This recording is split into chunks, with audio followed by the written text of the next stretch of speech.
students from Central Escolar Integrated School will be interviewed on preserving and promoting indigenous art. But first, let's watch a short video clip about indigenous art in the Philippines.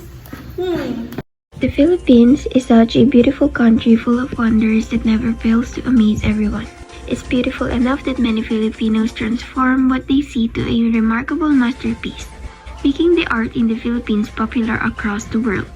In our world where everything is evolving, we see greatest innovations and inventions that make our life so much easier. But what does we sacrifice to make our life more comfortable?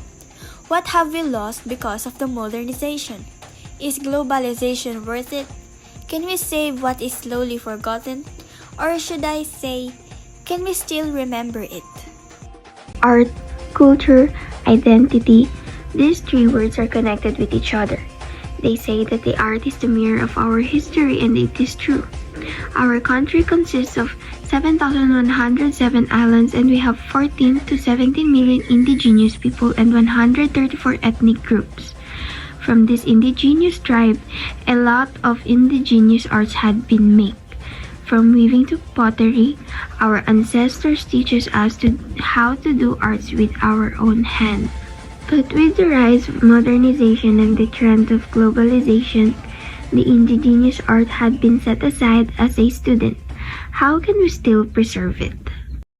We're here at Central Escolar Integrated School to interview students about their views regarding the relationship between globalization and indigenous art. Let's go!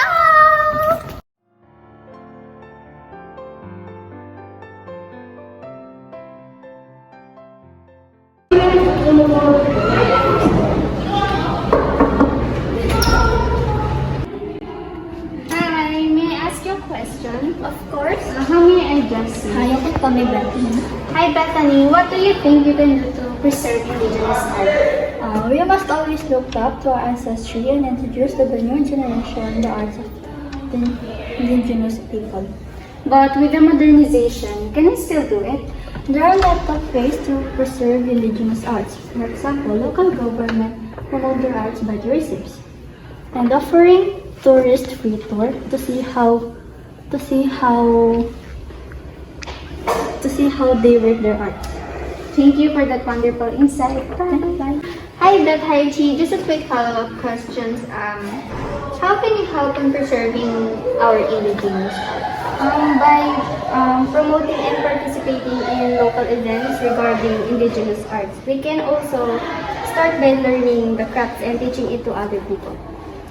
I think because how modern it is now, our indigenous art is slowly diminishing because people nowadays does not appreciate how grandeur and aesthetically beautiful the art of our ancestors. They just want to scroll on their phones. Okay, thank you so much for your time that you lent me on. Thank you.